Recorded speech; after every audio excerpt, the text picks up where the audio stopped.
wondering, what is true? And what is Ray, the false? Guardians. The Witch Queen is an unsettling mystery. Our biggest foe, Savathun, has our grandest tool, the light. Okay. It's paying off narrative threads that we Where planted do you way back in Destiny 1. I'm here to protect humanity. How do we stop this?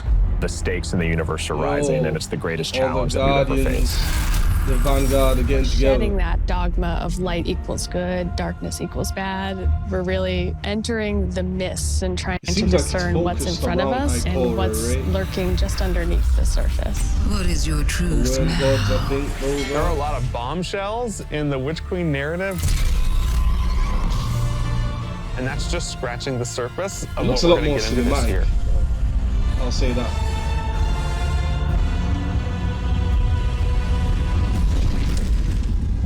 Witch Queen and Season of the Risen is chapter 1 and the beginning of the end for the Light and Darkness saga. We're really getting to the core of what it means to be a guardian. We are looking at and asking big questions about the light and She's so darkness. cool. We have a big bad that we've been Yeah, that's anticipating for a really Kumara. long What's time going coming on back with that? in the form of Savathun. Savathun's had a hand in most of the major conflicts that we've been involved with. We've heard about Savathun for I don't know years where and the just bits and story's gonna pieces, take and then place, like you see it Mars, slowly building Green over City. seasons until we come to this huge critical point. Savathun's no longer just someone you hear about. She's not just interfering in little ways. She's now ready to take center stage. All right. 1, 2, 3. Savathun, she's Behind the larger than life. scenes stuff. We I like wanted to this. make her feel imposing and very regal and dancing through motion in some way. The light offers us a fresh start. She's very manipulative. She is very ethereal, but she also has like that creepiness to her as well. She promised she'd help us out with this pyramid ship problem that's coming our way. But the reality of the situation is Raid Savathun boss is confirmed. only on Savathun's side. We've outlived our purpose, and it is to Savathun's benefit to wipe us off that chessboard. She's lived among Cyrus, us. man. She has They played us for bitched him up fools. in She this knows season. us inside and out. And she's In the been a previous step season, ahead of yeah, us yeah, like yeah. the whole Totally. way. So how do you beat someone like that? It isn't too late. You can still be forgiven. Be careful. How did she take over I'll Osiris? hold you to it. In order to beat Savathun, you need to understand Savathun. So Her after, throne like, world is a we kill manifestation of Savathun, right? Savathun's own Who's the personality, main which villain is after that? in Witch Queen going through a happens next? transformation through the light. She has these areas that she's kind of trying to shun and push away. For the old hive Level areas, it's much design more is atmospheric. amazing. It's very dense. It's very claustrophobic. It's spooky. Then when you make your way into the Lucent Pyramid Hive action. area, it's a lot more open and broad. It's definitely brighter. It's definitely more I wonder lively. if this is like a patrol We want zone, people to look at it patrol like an space, impressionist or painting. whatever. Something that's very pretty from far away, but as you get closer, it's not really what it seems. It's very unsettling.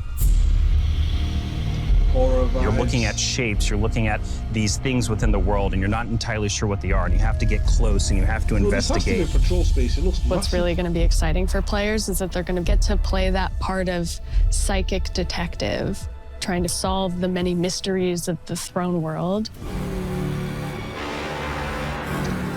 So a throne world has Witch to Queen be campaign, like I think, is probably patrol the zone, most I think. ambitious campaign we've made in a Yeah, very it long sounds time. massive. Ambitious indeed. We're building the Definitively Destiny campaign, Sounds so like it might be leaning bigger into than the Red journey Dawn as you well. can find in exotic missions or the mechanics you might find in a dungeon. You have to kind of think your way through. You have to figure out, like, hey, what do I need to do next in order to get to the end of this? We've got Savathun, right? The Queen of I don't know Lies. if you're So able to do this home play, campaign is man. full of Solo surprises. players, RIP. Savathun has all these abilities, and you got to make sure that all of the abilities of the bosses would be something worthy of her. And as I kept thinking about this, you know, I felt like I was really becoming Savathun. We've also added the legendary difficulty, which is called Become Legend. It's not for the faint of heart. It's going to be loaded with these moments that are going to be frustrating, almost like teeth Only gnashing. But when relax, you it's get only through gonna be those encounters, difficult you're going to to feel play, like so- really accomplished. Double rewards, yeah. As people who have worked on raids and dungeons about before, time you being able rewarded to us, broaden that experience for any kind of player who comes in is really important. If the Witch Queen is the psychic detective fantasy and journey, Then Season of the Risen is that same detective throwing on their flak jacket and defending Earth from the Hive Guardians and the Lucent Hive and Savathun herself. When Savathun shows up on our doorstep with the light, the first person to lend us help is Keitel. You want us to hit them? I need us to hit them. She's got this light suppressing technology that the Cabal were using in Season of the Chosen, and now she's going to help us use that against the Lucent Hive. When you're working with Keitel, she has a different approach. It's not about asking questions, it's about getting in there and extracting. We don't really understand what happened when Savathun actually was able to take the light. And so the campaign in Season of the Risen in many ways is about that story. Guardians need to stop Savathun's advance beyond the throne world. And Savathun poses an existential threat to everyone because she basically has an undead army. Give me back my light, you bitch. In fighting the Lucent Brood, this isn't our first time in the game fighting other light bearers, but it is the first time that we'll be facing other light bearers that have much more relentless motives. When you look at these Hive Guardians and when they do their abilities, you immediately make that connection like, oh, they are using my powers against me. As soon as we see the Knight pop its super and it has 2 shields, you immediately are like, oh yeah, I see that connection. At least he's not one to kill. And then you're like, it hits you with those things and then you're dead, and it's just an amazing experience. The Guardians themselves kind of feel like a fire team that you're fighting against. You got every class represented. The Acolyte, when that character casts, does very similar thing as the player, like the Arc Wizard. The sparks go out, it's ready to go. If you're not smart about it, if you're not paying attention, you are essentially going to have to play that fight over again. If you're successful in taking down one of these Hive units that are wielding the light, you actually have to go up and kill their ghosts. That was like one of my favorite things that we were able to do in this game is just that moment where you crush the ghost. It's kind of this moral dilemma. A ghost is your companion, and now suddenly you have one in your hand and you're about to crush it. The first time that happens, you're like looking at your hand like, I can't believe what I've just done. Am I doing this? Should I be doing this? I have a ghost. Yeah, like, exactly. What is going on? Savathun and her Lucent Brood are the most dangerous enemies we've faced so far. And so we're going to need better, more powerful weapons and tools to fight against that threat. Let's get into the weapons. We did a bunch of work early on looking at various different types of weapons we could add to the sandbox. We wanted to introduce a special weapon archetype that was effective more at a middle range, but also had these kind of additional roles associated with it. No damage to enemies. The Glaive is a projectile weapon, and it is a shield, and it's a melee weapon. We wanted to keep that experience in first person. It has an immediacy that you don't really get when you're using a sword because the camera is so much further back. Because this is also a projectile weapon with a slower moving projectile, the onus of skill when aiming these weapons is about leading and compensating for the speed of the projectile and anticipating that.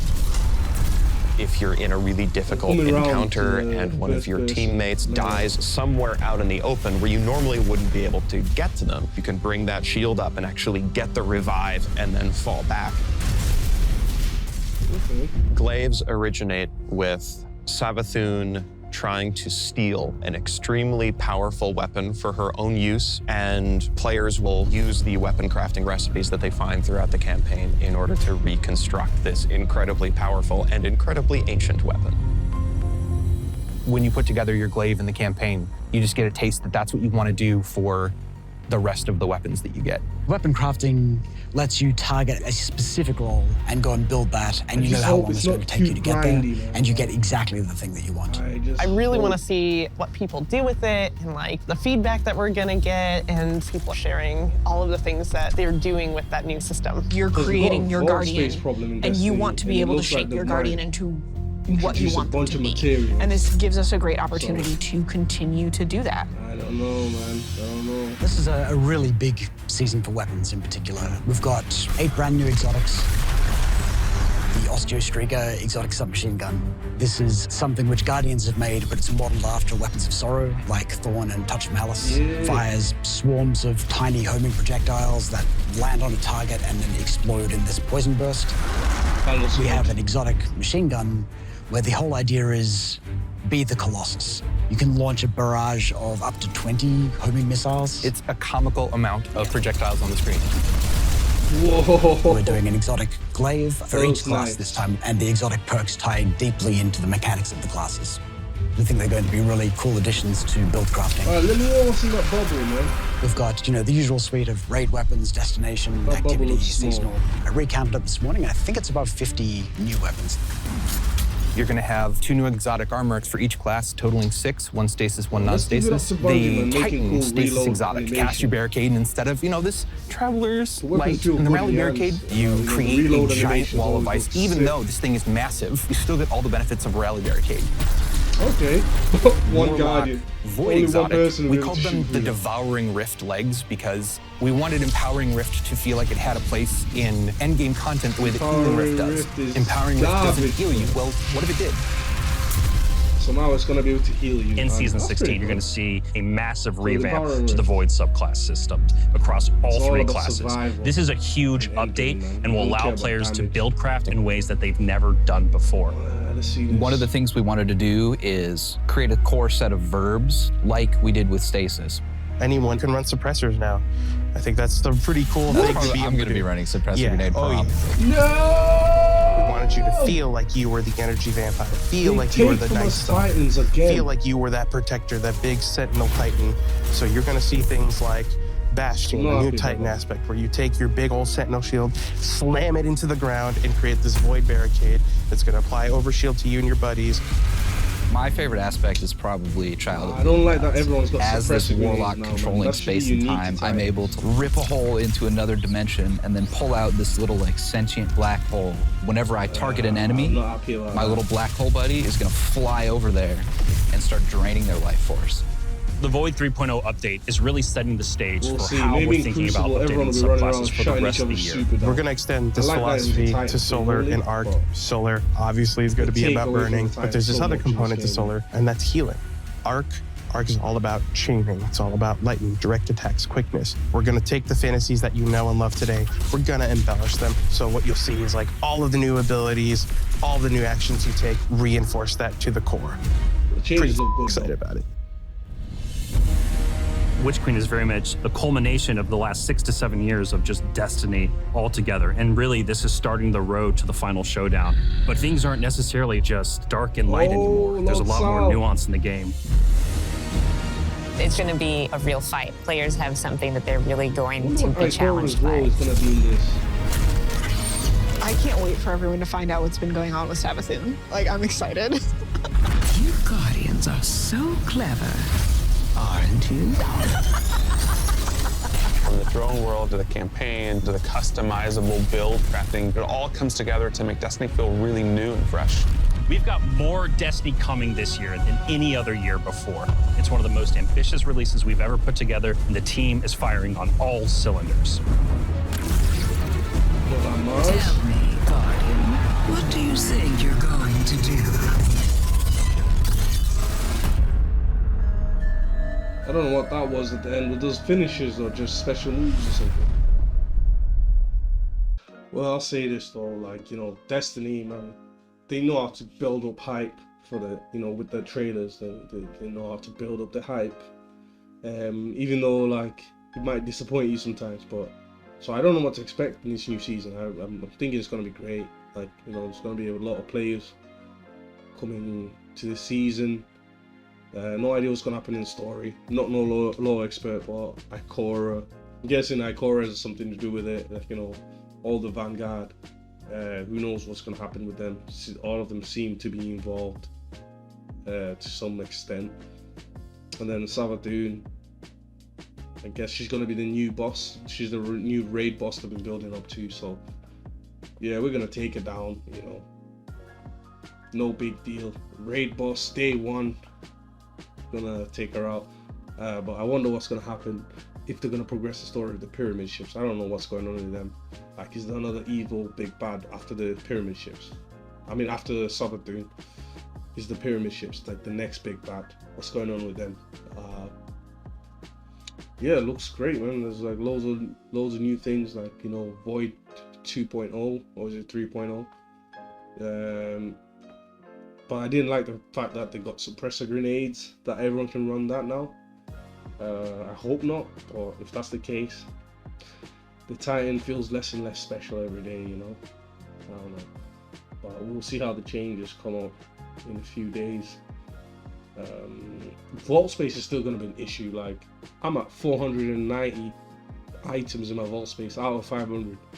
So they're releasing all these new weapons. What are we supposed to do with all the stuff, man? I got some deleting to do. Scrib, got a lot of deleting to do, but well, we'll see. Yeah, the weapon crafting, that looks amazing. So I'm guessing since we can craft our own weapons, what's gonna happen to the random loot pool drop weapons? You know, the random weapons you get from missions and stuff. Are you gonna be able to? Are they obsolete now because you can build your own, or are you gonna be able to take them and build upon them? You know what I mean? Like, make them even better. So I'm not sure about that. You know, but the weapon crafting is definitely something we're gonna sink some time into, as well as the Void 3.0. I can't wait to see what they do with the Arc and Solar subclasses in the future. But I'm a Void Titan till I die. So happy we're getting Void first. This is it looks very, very compelling. Reminds me of some Taken King vibes, like the big expansion, and as well as Sony purchasing Bungie. I don't know what that's gonna do for the franchise, if we're gonna get more bigger, better DLCs and stuff like that. Let me know in the comments anything that I missed or what you're excited about. But yeah, definitely gonna be excited about the story, man. See what happens with that. But I'll see you next video.